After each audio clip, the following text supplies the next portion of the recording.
Baik, terima kasih, kita lanjutkan. Jadi wudhu itu bisa menjadi rusak ya. Wudhu itu menjadi batal. Jadi ketika sudah batal, rusak, berarti sudah tidak berguna lagi. Harus mengulangi kembali, artinya dari nol, finish dari nol, bersih. Maka yang membatalkan itu ada berapa? Ada 5 poin, ada 5 perkara ya. Dalam kitab fikih Syafi'iyah, fikih Syafi'iyah juga disebutkan. Yang pertama itu yakhruju minas sabilaini. Itu sesuatu hal yang keluar dari 2 jalan, ngarep atau mburi, kubul atau dubur. Mbuh rupane apa? Mbuh kowe angin, mbuh kowe benda air, mbuh kowe benda lembek, mbuh kowe pisang, mbuh kowe batu, atau membatalkan asal pokoknya dari kubul atau dubur. Nah, nek metu nek kesepetang, nek metu kesepetang enggak batal. Nah, kemudian yang kedua, yang kowe senggolan. Antarane wong lanang karo wong wadon kang gedhe dudu mahrome. Yang kedua itu batal, yang sudah balik ya Mas ya, yang wis balik, putrane jangan wis balik. Tapi nek karo bapak ibune wong muhrim ora batal. Artinya dengan non muhrim itu yang menjadi batal wudune tanpa aling-aling. Kemudian yang ketiga yang membatalkan, yang merusak wudu adalah tidur ya, anom ya. Hari makhalidatin turu sing ora netepake ning panggonane pelunggane siman. Jadi jagong lungguh tapi nganti geser obah pindah nggon, maka itu yang menjadi batal. Ngantuk itu kan, ngantuk pada bela tudung. Bukan hanya sebab, tapi kalau masih ada kesadaran namanya bukan tidur. Itu yang kedua, yang ketiga. Nah, yang keempat adalah mendem edan utawa ayan. Itu izalatul akli, ilang akale sebab krono mendem edan utawa ayan, maka rusak wudunya, harus kembali lagi, ngulangi lagi. Dan yang terakhir yang membatalkan wudu adalah ngepok zakar, mashu ya, farji, empok zakar.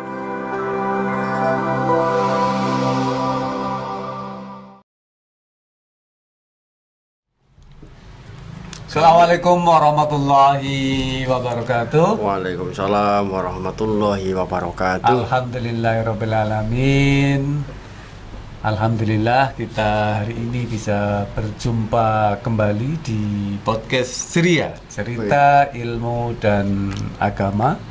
Dan masih bersama saya Fauzan Bakhtiar, Pranata Humas Kantor Kementerian Agama Kabupaten Kebumen. Dan kali ini kita ditemani oleh sosok yang sudah tidak asing lagi di samping saya, sering terlihat di berbagai acara menjadi MC mungkin di nikahan kalau Bapak Ibu sering melihat itu, atau mungkin di pendopo Kabumian juga sering menjadi MC. Siapa lagi kalau bukan Bapak Muhammad Matori SAG. Selamat sore Bapak. Selamat sore ya. Assalamualaikum Mas Fauzan. Alhamdulillah. Sehat Mas Fauzan. Alhamdulillah kita bisa promosinya berjumpa. Kayak orang terkenal banget sih, kayak dikenal di medsos di mana-mana ada. Memang banyak yang kenal itu Pak Matori. Kayak orang pasaran lah ya. Kan menjadi MC itu banyak yang sering melihat itu Pak. Ya banyak rekan, banyak sosial, banyak teman media gitu ya. Hari kan, ini kita akan berbicara tentang apa ini Pak Matori? Makasih Mas Husan. Jadi hari ini bincang-bincang kita tentang hikmah wudu. Ya, hikmah wudu ya.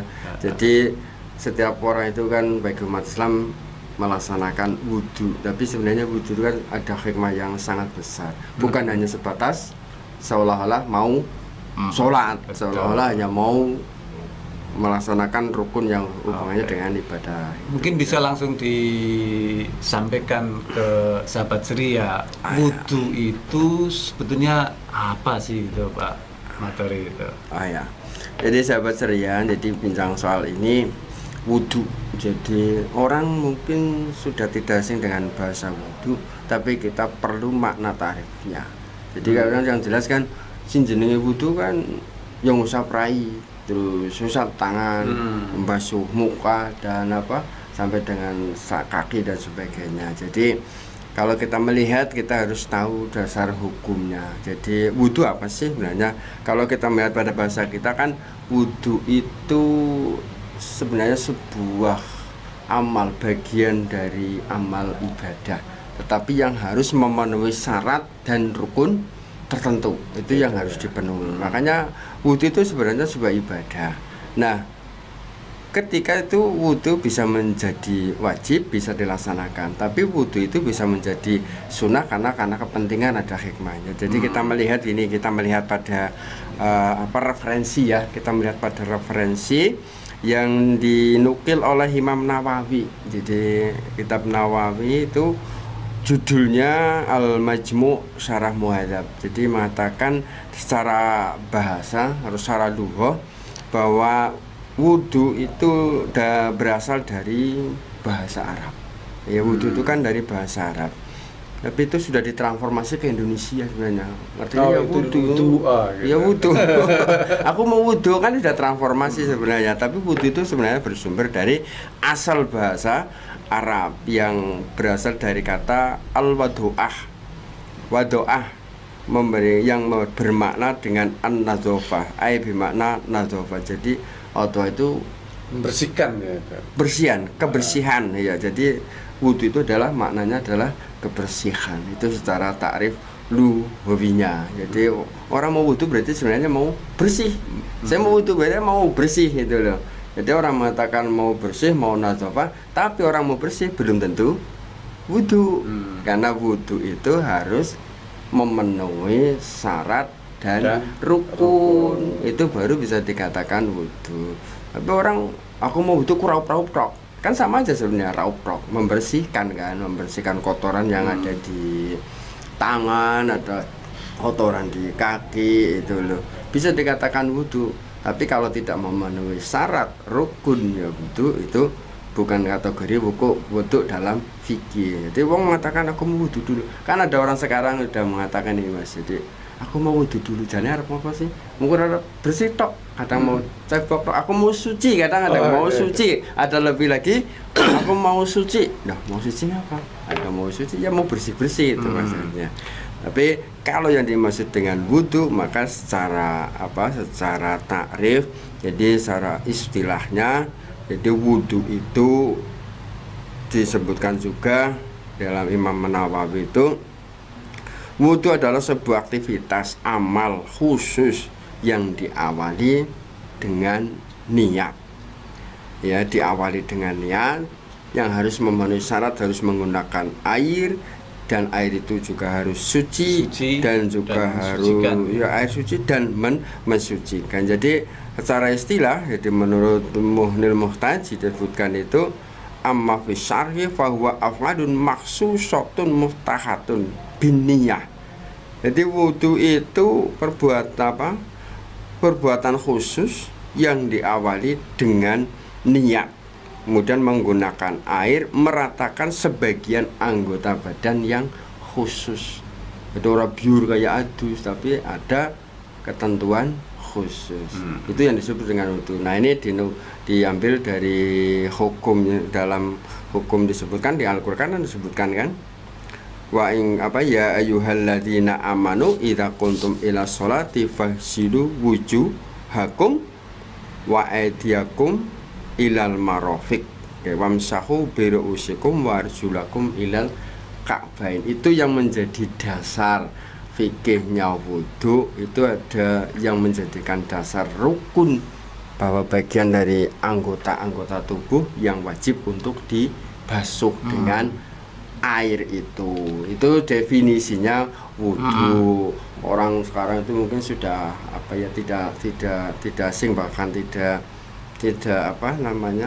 isora kagetan bahasanya, wah wudhu ya basuh tangan dan sebagainya. Tapi mohon maaf ini Pak, kita kan mengenal ada yang namanya hadas kecil dan hadas besar itu ya. Oh ya. Berarti kalau wudhu itu untuk menghilangkan hadas kecil itu ya Pak? Ya. Ya, karena nawaitul wudu'a, niatnya kan nawaitul wudu'a li rohnil hadasil ashhuri ya. Jadi wudhu itu salah satu bentuk untuk mensucikan tapi dari hadas kecil. Nah ini kan ada beberapa aspek ya, ada beberapa elemen yang masuk di dalam unsur-unsur kegiatan berwudu. Ada lagi kan kita dengan bermakna berwudu itu kan babul toharoh, bab pesucian. Nah itu kan merembetnya ke situ. Jadi ada beberapa elemen. Maka wudu itu hanya untuk bersuci dari hadas yang kecil. Iya. Nah sekarang kan pertanyaan kayak hadas cilik sehingga yang apa? Apa kecil itu dalam arti enteng? Apa kecil itu dalam arti ya kecil kan gede lah ya. Tapi pemahaman kecil itu yang kayak apa gitu. Gede segede apa, besar seperti apa gitu. Ada ketentuannya. Jadi wudu itu adalah untuk membersihkan dari hadas yang kecil. Seperti nah, hadas kecil seperti gitu apa? ya. Itu kan dalam fikih disebutkan gitu ya. Seperti halnya apa yang disebut dengan hadas kecil. Maka di sini adalah sesuatu hal yang keluar dari sabila ini. Iya. Jadi sesuatu apapun yang keluar dari dua jalan kita, sabila ini kubul dan dubur, mbuh kowe wujude apapun, mbuh rehon, mbuh maun, mbuh bentuk benda keras ataupun bentuk angin, tapi keluar dari dua jalan itu, maka itu sudah kategori berhadas kecil. Nah, sekarang berarti kan ketika keluar hadas kecil, maka ya harus disucikan. Maka syarat wudu rukunnya harus suci dari hadas. Salah satunya itu keluar dari sabilain kubul atau dubur. Mau wujudnya angin. Nah angin kan nggak kelihatan lah ya kena angin. Tapi kalau sudah wujudnya misalnya BHB, kemudian kecil lah ya, buang air kecil, itu harus dibersihkan dulu, disucikan dulu. Itu pun ya harus memenuhi syarat-syarat tertentu. Siji kudu yakin ilangnya najis, nomor loro ilang kahanane najis, kudu yakin ambune najis. Jadi lahun, tokmun, warihun, telu-telune kudu yakin bahwa itu sudah hilang. Sudah hilang. Iya, jadi nang rasane nang ambune wis kelihatan. Kadang-kadang suara keton tapi si mambu. Kan ada baru keluar dari kamar mandi mau berwudu tapi masih ada rasa bau sing ora enak kayak gitu. Itu kan masih meragukan. Itu yang menjadikan bahwa ketika mau berwudu berarti ya belum sah, karena memang harus yakin. Iya, yakin hilangnya najis. Ini mohon maaf kalau misalkan kita cebok ya, habis kita buang air besar itu ya kita pastikan itu betul-betul bersih dan suci, tidak berbau ya. Ya, gampang ini suara gitu. Kan gitu ya Pak. Pemane saya kadang-kadang apa mane saya kalau BAB ning dilelah manca atau kapret ya kan, itu kan juga harus hati-hati. Ini aduh ya barang sepele tapi memang harus diperhatikan. Tapi penting. Kudu harus diperhatikan besar. No, contoh lagi nih saya Mas. Orang mau buang air kecil, orang buang air kecil, itu menjadikan wudhu tidak sah ketika orang buang air kecil bagi laki-laki yang kadang sambil berdiri. Ini kan banyak sekarang kepenang jenengan pakai celana linting kentok tapi nyatanya tembok mencol, kan nggak terasa, seolah-olah perasaan kita nggak terasa. Tapi ini saya jenengan lihat pakai bayangan lampu, ketika kita nyentorakan pipis wong lanang itu yang kecil sekali itu nggak kelihatan, tapi kalau disemprot pakai ini ada, itu kelihatan. Maka itu yang menjadikan tidak sahnya berwudu, karena masih nemplek balik mungkin ke sarungnya, ke celananya, mungkin dilintingaken tok. Maka lebih baik etikanya kalau mau bersuci dalam arti cepok mau ya, wong lanang utamanya copot saja enggak apa-apa, atau pakai sarung kan tinggal buka ngabe kan kepenak itu ya. Itu lebih praktis itu. Ini sering ya Mas, jadi orang mau bersuci tapi pakai celana berwaktu kesusu, kudu cincin-akan tok boleh di kamar mandi, maaf dalam tanda petik di kamar mandi, dilelah kamar mandinya nggak ada solusi-solusi agar tidak menciratnya apa ya, menciratnya air kencing kadang-kadang kan rata dengan kaki, itu yang menjadi samar. Percikan. Iya, percikan kencing yang ke lantai itu bisa balik ke celananya itu. Nah kalau tinggi sih mendingan ya, kalau kadang ada yang lebih tinggi ini, yang lebih tinggi antara tempat untuk tinggi kemudian ada di bawah, itu celana sampai nggak dicopot, maka kita kehati-hatian, waspada lah dalam arti waspada bagaimana agar menjaga kesucian, karena nanti yang dipakai celana atau sarung pun nanti dipakai untuk ibadah yang berikutnya yang mewajibkan harus suci.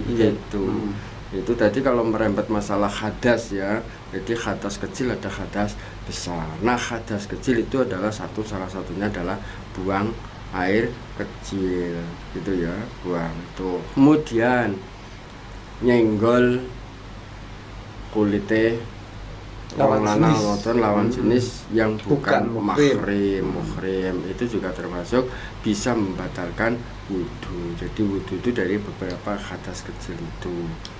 Najis beda dengan hadas. Ingat ya, ini kembali lagi. Kalau najis itu kan hanya dibersihkan. Tetapi kalau hadas harus mengulang wudhunya. Contoh, kena black itu kan najis. Ya betul. Ya kan, beda najis sama hadas itu berbeda.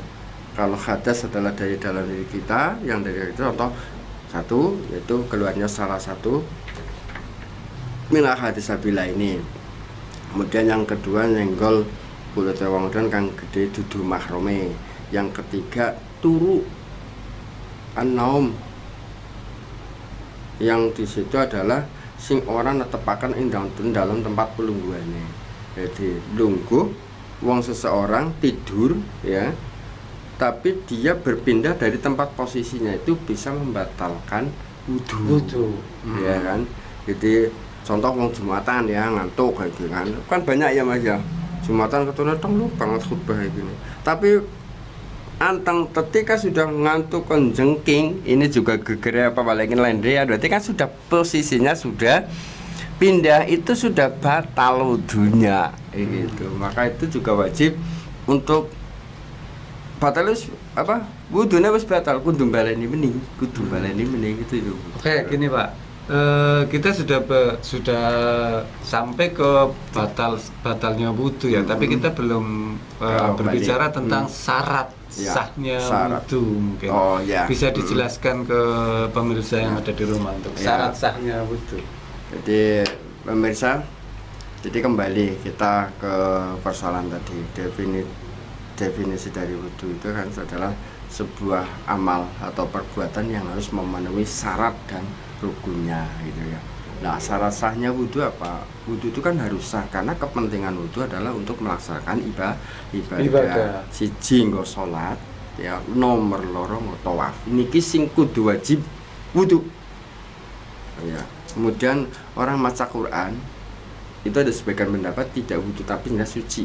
Tapi tidak harus dengan misalnya kalau ngentut sambil baca Quran tanpa memegang itu kan boleh. Contoh menghafal Quran itu kan boleh gitu. Jadi nggak apa-apa. Maka nah menjadikan syarat orang mau berwudu itu ada 8 ya, disebutkan di dalam fikih lah ya. Syaratnya 1 jelas Islam ya, nomor loro tamyiz atau pintar, yang ketiga menggunakan air yang suci dan mensucikan. Kemudian yang kelima adalah yakin bahwa dalam dirinya sudah tidak berhadas kecil, kemudian juga tidak berhadas besar. Itu jadi ada beberapa syarat. Jadi sahnya wudhu antara lain itu. Jadi ada, kalau dalam fikih itu kan disebutkan kalau nggak salah kan ada syaratnya sah wudhu itu kan ada 6 lah ya, ada 6. Jadi antara lain seperti itu yang menjadi syarat. Itu harus dipenuhi sebelum melaksanakan wudhu. Jadi sebelum wudhu harus dipenuhi dulu. Iya. Terus saya bar BAB ya kudu ini wis cebok disit. Nah, mungkin pertanyaan lagi, wah cebok karena banyu wae nanti merembet lagi. Itu harus, jadi harus suci. Jadi harus suci badannya, dan pokoknya suci badan dari hadas kecil maupun hadas besar. Nah, hadas kecil tadi ya sampaikan ada berapa tadi. Kemudian hadas besar. Hadas besar itu sing mari hadas kecil contohnya yang mewajibkan mandi. Ya, hadas besar adalah yang mewajibkan mandi. Junub, mani apa keluar mani mati. Ya, mati kan suara itu wujud di nih lah. Ya, ini alamat itu. Jadi kan untuk kita, jadi orang mau berwudu itu syaratnya harus dipenuhi. Jadi nah, syarat harus dipenuhi yang menjadi sekarang kan yang menjadi rukun kan, yang menjadi rukun wudu. Ada sunnah wudu, ada rukun wudu. Jadi kesimpulan kita kalau jane wudu ki apa?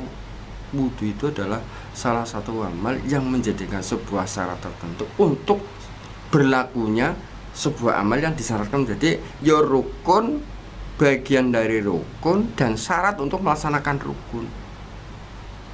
Itu yang namanya wudu. Jadi wudu itu masalah cabang-cabangnya banyak banget ini. Nah, sekarang kembali kepada persyaratan sahnya wudu tadi. Pertama tadi menggunakan air yang suci tur mensucikan. Kalau ada pertanyaan banyunya sehingga yang apa? Ada macam-macam. Ada 7 macam. Iya, ada 7 macam. Banyak sekali tuh air itu yang bisa untuk digunakan untuk berwudu. Kemudian apa namanya? Yang menjadi syarat sahnya wudu. Kemudian yang kedua adalah yang pertama Islam ya. Yang pertama Islam, yang kedua tamyiz. Tamyiz itu ngakal lah ya, berakal. Jadi orang yang belum berakal bagi anak kecil kan namanya belajar wudu. Kan hanya untuk belajar wudu, melatih untuk latihan berwudu. Kemudian tamyiz yang sudah mampu, kemudian menggunakan air yang suci dan mensucikan. Kemudian syarat sahnya wudu yaitu yakin bahwa di dalam dirinya sudah hilang dari hadas, begitu. Itu yang menjadi syarat sahnya wudu. Jadi sebelum kita melaksanakan wudunya, syarat-syaratnya dipenuhi dulu, gitu. Jadi banyak kan orang kadang mau berwudu tapi maaf lah ya, melaku lah, sikilnya banyak black, nggak terasa. Kemudian lagi tidak ada yang mencegah sesuatu air ke dalam kulit kita, seperti lem, lem, pulut, paling angel kan pulut ya. Misalnya ke sawah, karena wiwitan itu. Misalnya orang yang baru misalnya terkena luka, ya, luka, terus dipasangin tencoplas, kan masih ada lem yang lengket yang di situ mencegah air ke kulit, itu menjadikan tidak sah wudunya. Makanya tidak ada hal-hal yang menghalangi air yang mengena ke kulit, ya. Jadi ke anggota wudu. Anggota wudu itu kan hanya berapa? Ada tangan, muka, kepala, rambut, kaki. Kan itu hanya itu, yang lain kan sunah-sunah semua gitu.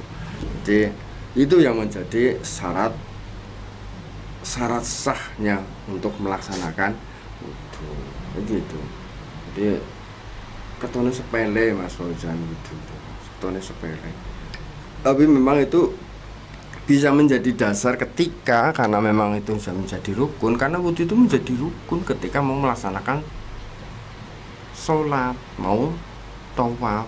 Nekes diawali nang kene ora sah, amal berikutnya kan pada ora sah, kayak gitu. Terus kemudian gini Pak, kalau syarat sahnya wudu itu tadi kan sudah disebutkan ya, tapi kalau rukunnya wudu sendiri itu bisa dijelaskan Pak? Ya, ini kaitannya dengan wudu, itu judulnya wudu tapi sub-subnya detail banget, banyak banget. Itu yang dimaksud dalam bab toharoh ya kita. Jadi yang menjadi dasar bahwa wudu itu ada rukunnya sebenarnya tertuang di dalam Al-Baqarah ya. disebutkan di dalam surat Al-Maidah ayat 6 itu. Idza kuntum ila sholat fasilu wujuhakum wa aydikum ilal marafiq wamsahu bi ru'usikum wa arjulakum ilal ka'bayn. Nek cara mbiyen yang mbiyen ngaji kayak gini. Ada kitab Safina tapi nggak batalan kepenak. Jadi ya membaca surat ini. Di sini tidak tertuang ya. Padahal dasarnya yang rukun adalah niat. Itu menjadi wajib. Wajib. Makanya tadi saya katakan apa yang disebut dengan wudhu adalah muftahatun biniyah, yang menjadi syarat wajib dan rukun wudhunya. Jadi utawi fardune wudhu iku ana perkara kanthi niat kelawan ati uliyane ten parakan kelawan masuk banyu maring raine utawi lafale niat nawaitul wudu'a li rafil hadasil asuri fardul lain kamutan ya nang pesantren ya Mas Pesan ya. Cara nggo nek batalan sore-sore kan cuma sore ta pene gitu. Kuwi kan sebenarnya itu lafal yang dilafalkan dari kitab sumber ya Safina itu ya. Jadi yang pertama rukun itu niat. Jadi rukun wudu itu ada 6. Karena itu rukun 6 ini tidak boleh dikurangi sedikit pun. Karena rukun ya, kalau tadi kan syarat sah juga tidak boleh ditinggalkan, tapi belum masuk dalam pelaksanaan wudhu kan baru persiapan cara gue yang berampene. Nah sekarang masuk ke kayak rukunnya wudhu siji niat, berarti ini sudah ke kaifiyah pelaksanaan wudhu ya, berarti kan sudah ke pelaksanaan wudhu siji niat muktariban biwilihi. Jadi ketika orang mau melaksanakan ibadah itu niatnya dan barengakan kelawan obai. Tetapi dalam wudhu itu kadang-kadang gini, nawaitul wudhu kan bene masuk nang telapak tangan. Kayak tata caranya, etikanya, tata keramanya Imam Ghazali kan memang urutan-urutan itu disebutkan. Jadi nggak masuk telapak tangan di awal. Nah orang kan mengucapkan nih nawaitul wudu ahli rafil hadasil, itu belum niat, cuman lagi ngelantari niat. Sebab sing jenengan niat itu adalah niat ya. Baru melafalkan niat. Tapi yang namanya niat adalah fil qalbi. Niat itu tempatnya niat, mahalluhu fil qalbi. Jadi niat kuwi nganggone nang jero ati. Nah kene ketika orang mau berwudu itu ya ketika muktarinan bifilihi dan barengakan kelawan masuk raine. Jadi wong ambil air bro, misalnya nangaring kolam apa nangaring tiga, biasanya kan sekarang udah pakai keran ya Mas ya. Panas sekarang udah pakai keran. Dulu saya kan masih pakai bilik kolam, biasanya pondok juga pakai kolam kabel. Itu jadi nawaitul wudu masih nuntun. Nah masuk rai ya, masuk rai saambane rai ini ada ketentuan ya. Masuk rai saambane rai wamsahu biwujuhikum masono rai nira kabeh kelawan saambane rai. Jadi nguncukule rambut yang di kepala ini ya, ini namanya rai wasun. Maka nek kok kaprok tok kana sing bagian ini ora terus ini menjadikan wudune ora sah. Bukan hanya sempurna lagi tapi ora sah kayak gitu. Makanya lebih baik diratanya sampai dengan rambut, sampai dengan sentilan telinga ini, sampai dengan jenggon cungkure dengkot. Iya, ini yang disebut dengan sa'awane rai. Itu rukun yang kedua masuk rai dan barengaken niat. Ini sudah 2 rukun. Siji niat, nomor loro masuk rai sa'awane rai. Yang ketiga ya kuwi wa arju wa aidikum ilal marafiq, membasuh kedua tangan sampai batas siku. Nah, itu disebutkan harus sampai siku. Nah pertanyaan kita adalah tangan sampai siku tangan yang mana, siku yang mana? Ini kan tangan ya, harus sampai siku. Yang disebut siku adalah siku, berarti ketika nekuk ini dia disebut dengan siku. Maka sampai penggokan ini kok kadang sampai ini, ketika ditekuk ini masih kering, udahnya ora sah. Ini yang kadang-kadang ya siapapun, laki-laki, bapak-bapak maupun ibu-ibu lah ya, ini hati-hati Wudu ketone gampang, piak-piak raine terus musuh ininya apa namanya? Sikut. Ketika sukut itu ya ini ditekuk seperti ini, gini kok masih kering, maka sama saja wudune ora sah. Makanya wudhu ya mendingan kerep itu sampai gini gitu. Kanan dan kiri sunahnya kok nanti sunahnya nanti kanan ini. Wa aidikum ilal marafiq. Tangan ya maksudnya tangan kan tangan pundak ini, tapi kan hanya ilal marafiq, kedua siku, kedua tangan. Kemudian yang ketiga wamsahu dan mawasilu wujuhakum, sekarang wamsahu, ngusap.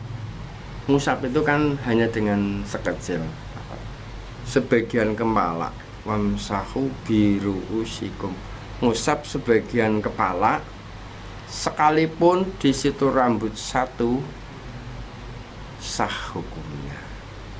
Ini wong kan kepenake lah usap yuk. Tapi nek senajan rambut siji kadang-kadang nek wong lanang kan pendek ya Mas iku. Tuh kanthi kejebur sumpah. Tapi sing paling repot nek wong wadon diteles seperti ini tapi satu ndak teles, hanya separuh netok. Kan biasanya bubu kan panjang ya, tapi ini kan ndak basah semua satu rambut ini yang menjadikan tidak sah. Maka perempuan itu mendingan pakai ambil aja satu rambut tapi harus basah satu. Yang punya rambut panjang ini yang hati-hati. Kalau sekarang banyak ya perempuan pakai pada pendek-pendek gitu ya, tapi yang diusap, maka diusap semuanya boleh, tapi kan di situ kan mengusap sebagian kepala. Nah itu ya, itu menjadi rukun. Nah kemudian membasuh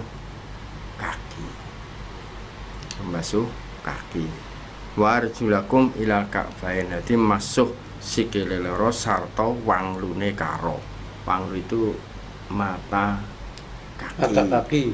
Cara entonto lah wong Jawa kan kepenake ya entonto itu. Nah dari 6 ini 5 baru 5 ya kan 6 syaratnya. Tartib yang terakhir, urut itu menjadi rukun. Makanya masuk rai orang nang kiri dewek, masuk sikil di dewek, terus niat nang kiri ya ora, ya harus urutannya seperti itu dalam fikih. Yo pertama adalah membasuh muka, membasuh tangan, mengusap kepala dan membasuh kaki. Itu rukun. Nah rukun itu yang wajib harus dilaksanakan untuk memenuhi sahnya wudhu. Mungkin pertanyaan Mas Ozan, itu kan ono sing membasuh kuping, ono membasuh apa jenenge telapak tangan, ono sing apa jenenge kemu-kemu kayak gitu lah. Itu mungkin Mas Ozan kan tanya, itu kan ada kemuka itu apa kan itu ya? Apa itu hanya sebagian apa sunah, apa imbuanan gitu. Jadi di dalam wudhu itu kan ono rukun, ono sunah. Ya, tadi syarat saja yang perlu dipersiapkan. Ono rukun yang wajib dipenuhi dalam pelaksanaan wudhu. Kemudian yang berikutnya adalah sunnah wudhu. Ini ya, jadi ada sunnah wudhunya gitu. Dan Mas Ozan takon dening sunnah wudhune apa jenenge? Apa nang arep kabeh, nang mburi kabeh. Nah, kembali ke tata aturan dalam aturan fikih nek Imam Ghazali dalam tuntunnya kan seperti itu. Ya urutannya seperti itu, tartibnya seperti ini, urut-urut ya, gitu. Ya, itu yang tidak boleh dipindah-pindah itulah. Kayak gitu. Ojo disit-disit. Bila sing kepenake gitu. Oke. Gitu. Terima kasih ini Pak Matori telah dijelaskan panjang lebar tentang syarat dan rukunnya betul. Mungkin bisa dijelaskan hal-hal yang membatalkan wudhu itu apa saja itu Pak? Ya. Terima kasih, kita lanjutkan. Jadi wudhu itu bisa menjadi rusak ya. Wudhu itu menjadi batal. Jadi ketika sudah batal, rusak, berarti sudah tidak berguna lagi. Harus mengulangi kembali, artinya dari nol, finish dari nol, bersih. Maka yang membatalkan itu ada berapa? Ada 5 poin, ada 5 perkara ya. Dalam kitab fikih Syafi'iyah, fikih Syafi'iyah juga disebutkan. Yang pertama itu yakhruju minas sabilaini, itu sesuatu hal yang keluar dari dua jalan, ngarep atau mburi, kubul atau dubur. Mbuh rupane apa? Mbuh kuwe angin, mbuh kuwe benda air, mbuh kuwe benda lembek, mbuh kuwe pisang, mbuh kuwe batu, atau membatalkan asal pokoknya dari kubul atau dubur.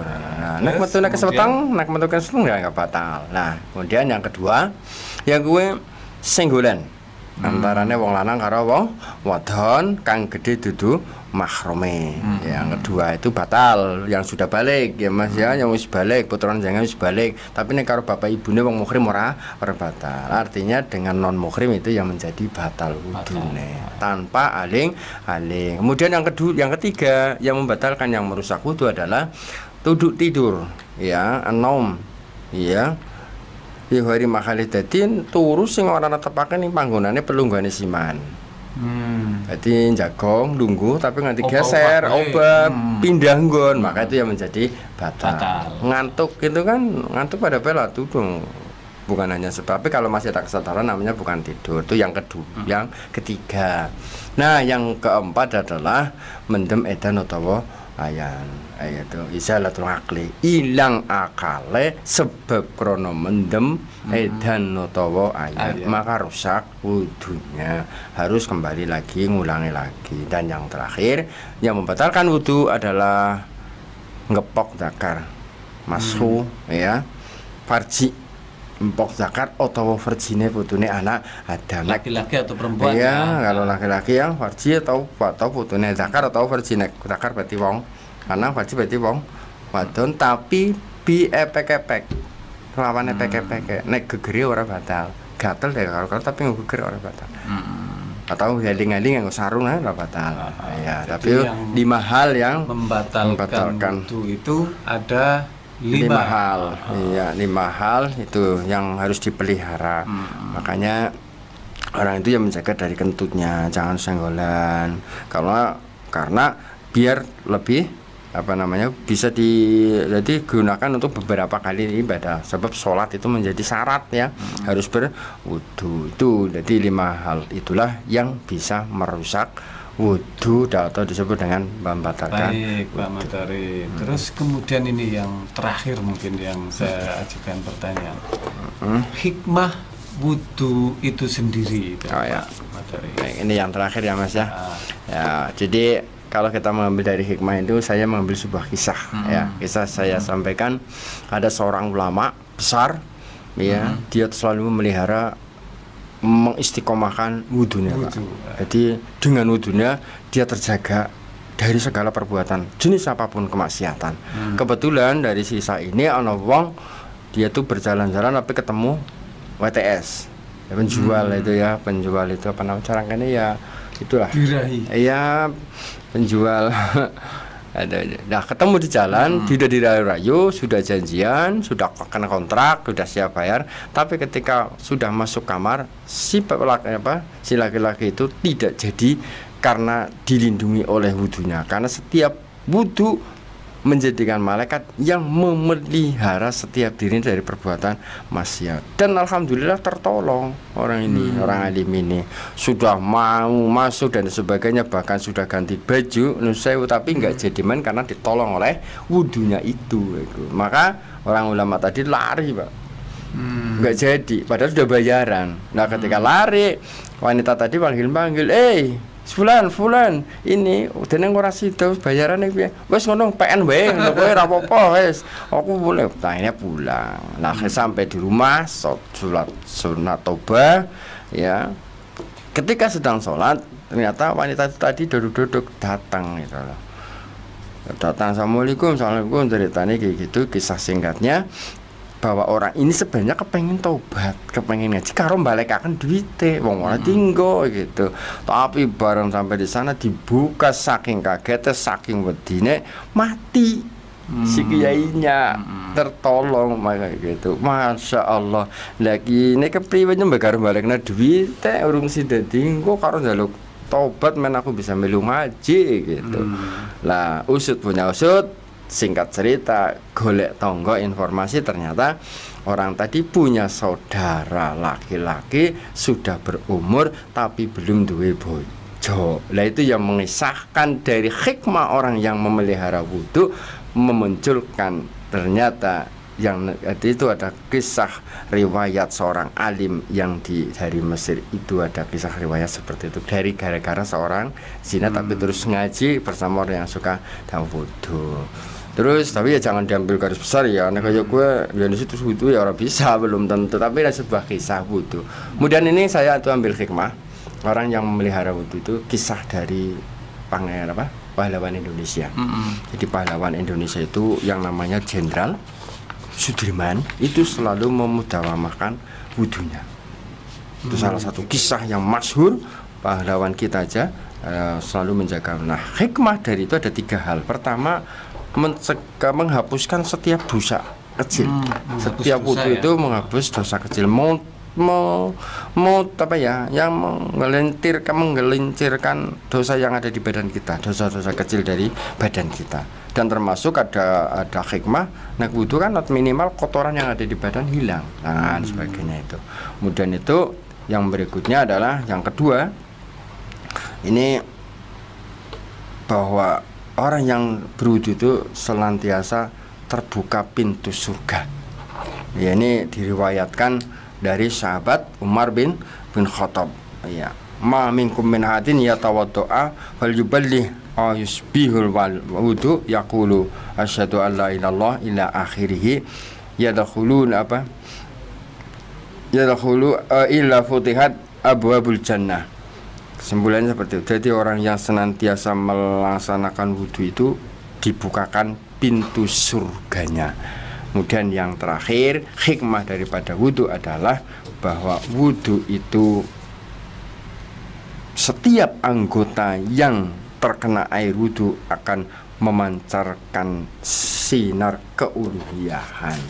Jadi katakanlah wajah kita bersinar mencorong ahli surga, wajah ahli surga seperti disebutkan orang yang suka berwudu maka besok di surga seperti laksana matahari. Makanya ada ini anak-anak muda di daerah tertentu itu ada yang sering guyon ini raine anu bures ora tau wudu. Mungkin itu ya bisa dari situ ya. Kalau sering wudu walaupun mungkin katakanlah tidak beda lah ya, awalnya beda ya, percaya gitu. Awalnya berbeda, itu aja dari lahiriah kita. Padahal besok di akhirat itu sudah orang yang kena air wudhu karena sudah bersinar seperti matahari. Mungkin orang tahu wudhu ya kedip-kedip tok kayak dia yang sinar langes gitu. Jadi gitu ada 3 hal yang jadi harapan kita mudah-mudahan dengan wudhu kita semuanya bisa melanggengkan mudawamah wudhu, mudah-mudahan bisa terhindar dari segala perbuatan dosa. Dan yang paling penting orang yang berwudhu itu memudahkan setiap perkara.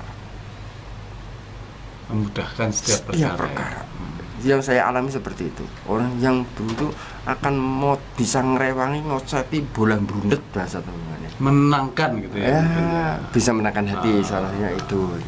Benar, itu salah satu hikmah. Dan itu yakin, saya juga dengan yakin kalau kita mengkaji dari kesimpulan itu, karena dengan orang melaksanakan wudhu maka dari kesemua adalah kesunahan dan senantiasa yakin setiap air wudhu yang ada di tubuh kita menjadi malaikat yang membantu kita. Mungkin itu Mas. Terima kasih Pak Matori penjelasannya hari ini tentang wudhu sendiri itu apa, kemudian syarat sahnya, sunnah wudhu itu apa yang membatalkan, dan tadi juga yang terakhir dijelaskan beberapa hikmah wudhu. Di antaranya ya melindungi kita dari perbuatan-perbuatan maksiat ya, menenangkan gitu. Terima kasih dan mudah-mudahan bermanfaat untuk kita semuanya. Amin. Dan mudah-mudahan kita juga senantiasa diberikan kesehatan oleh Allah Amin. Subhanahu wa Ta'ala. Amin. Seperti biasanya, jalani, nikmati, dan syukuri. Assalamualaikum warahmatullahi wabarakatuh. Waalaikumsalam warahmatullahi wabarakatuh. Matur nuwun.